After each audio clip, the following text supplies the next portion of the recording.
नमस्कार विद्यार्थी मित्रांनो. खूप विद्यार्थ्यांचं प्रश्न येत होते, की सर एल-एल-बी 3 इयर आणि एल-एल-बी 5 इयर याची डेट एक्सटेंड होणार आहे का रजिस्ट्रेशनची? खूप विद्यार्थ्यांचे काही विद्यार्थ्यांकडे रिसिप्ट अजून आलेली नाहीये. काही विद्यार्थ्यांना ओरिजिनल मे बी डॉक्युमेंट भेटणार असतील, ते अपलोड करायचे आहेत. तर मग काही विद्यार्थ्यांचा अजूनही रिझल्ट हा आउट झालेला नाहीये. अशा विद्यार्थ्यांचे खूप प्रश्न येत होते, की सर रजिस्ट्रेशनची डेट ही एक्सटेंड होऊ शकते का? ॲज पर प्रिव्हियस इयर एक्सपिरियन्सनुसार जर आपण बघितलं, रजिस्ट्रेशन डेट ही एक्सटेंड होत असते. कशा पद्धतीने तुम्हाला सांगत आहे ते एकदा तुम्ही बघा.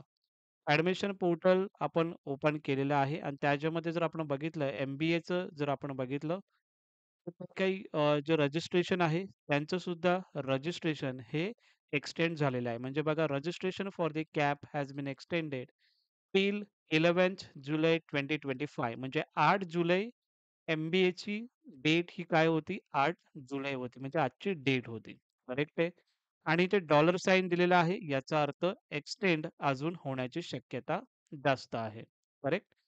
त्यानुसार जर आपण आपला जो काही एल-एल-बी 3 इयर आणि एल-एल-बी 5 इयरच्या कोर्समध्ये जर आपण बघितलं, तर सध्या कोणतीही अपडेट याच्यामध्ये आलेली नाही. तरीही मी तुम्हाला सांगत आहे, की रजिस्ट्रेशनची डेट ही एक्सटेंड होऊ शकते. कारण लास्ट इयरला पण एक्सटेंड झालेली होती. यामध्ये का एक्सटेंड होऊ शकतो? कारण की अजूनही लास्ट इयरला जे स्टुडंट आहेत सेमिस्टर 6 मध्ये त्या विद्यार्थ्यांचा अजूनही रिझल्ट लागलेला आहे. नाही अजून लागलेला. काही विद्यार्थ्यांचा रिझल्ट लागलेला आहे. सो त्यांच्याकडे प्रोव्हिजनल मार्कशीट आहे. काही विद्यार्थ्यांचं अजूनही एक्झामिनेशनचा काहीतरी प्रॉब्लेम आहे अजून आणि बऱ्याच विद्यार्थ्यांचं अजून एक्झामिनेशन झालेले आहेत, पण रिझल्ट पेंडिंग आहे. सो त्यासाठी जर आपण बघितलं, तर जी आपली पहिली जी डेट होती रजिस्ट्रेशनची, ती जी डेट आहे आपली 10th जुलै 2025. एल-एल-बी 5 इयर आणि एल-एल-बी 3 इयर सेम क्रायटेरिया यामध्ये मेन्शन आहे.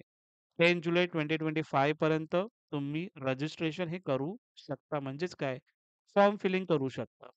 मग तुमचे डॉक्युमेंट्स अपलोड कधी होणार आहेत? मग त्याचे डॉक्युमेंट्स व्हेरिफिकेशन जे काही होणार आहे, त्यालाच बोलतो आपण ई-स्क्रुटिनी. तर 15 जुलै 2025 पर्यंत तुमचं जे काही व्हेरिफिकेशन आहे, ते चालणार आहे. ओके. सो 10 जुलैची याची डेट जर आपण बघितलं 12 किंवा 13 जुलैपर्यंत ही डेट जाईल. याच्यापेक्षा थोडीशी एक्सटेंड पण होऊ शकते. पण 12 ते 13 जुलैपर्यंत ही डेट एक्सटेंड होऊन जाईल. आणि मग त्याच्या पुढे मग तुमचं जे काही 15 जुलै आहे, त्याची व्हेरिफिकेशनची डेट हे त्याप्रमाणे पुढे एक्सटेंड होईल. ओके. खूप विद्यार्थ्यांचा प्रश्न येत होता, की "सर आमचा रिझल्ट लागला नाहीये. आम्ही कॅपमध्ये कशा पद्धतीने पार्टिसिपेट करू शकतो?" बघा, ज्या विद्यार्थ्यांचा रिझल्ट लागलेला आहे, ते ऑब्व्हियसली त्याच्यामध्ये पार्टिसिपेट करतील. बऱ्याचशा विद्यार्थ्यांचा हाच प्रश्न आहे, की सर आमचा रिझल्ट जर लागला नाही, तर आम्ही फॉर्म ॲप रजिस्ट्रेशन कशा पद्धतीने करू शकतो? तर यामध्ये आन्सर आहे, की तुम्ही आता सध्या कोणतंही रजिस्ट्रेशन सध्या करू शकत नाही. कारण तुमचं 6 सेमिस्टरचा रिझल्ट जोपर्यंत लागत नाही, तोपर्यंत तुम्ही सेमिस्टर वाईज कॅप रजिस्ट्रेशनमध्ये तुम्ही मार्क्स कोणते टाकणार? हा मोठा प्रश्न आहे. त्यासाठी जोपर्यंत तुमचा रिझल्ट लागत नाही, तोपर्यंत तुम्ही काहीही करू शकत नाही. आणि जेव्हा तुमचा रिझल्ट लागेल, त्यावेळी नक्की तुम्ही कॅप राउंड जे काही कॅप राउंड चालू असेल, त्या कॅप राउंडला तुम्ही पार्टिसिपेट करू शकता. ओके. ही जी व्हिडिओ होती रजिस्ट्रेशन संदर्भात खूप विद्यार्थ्यांचा प्रश्न येत होता.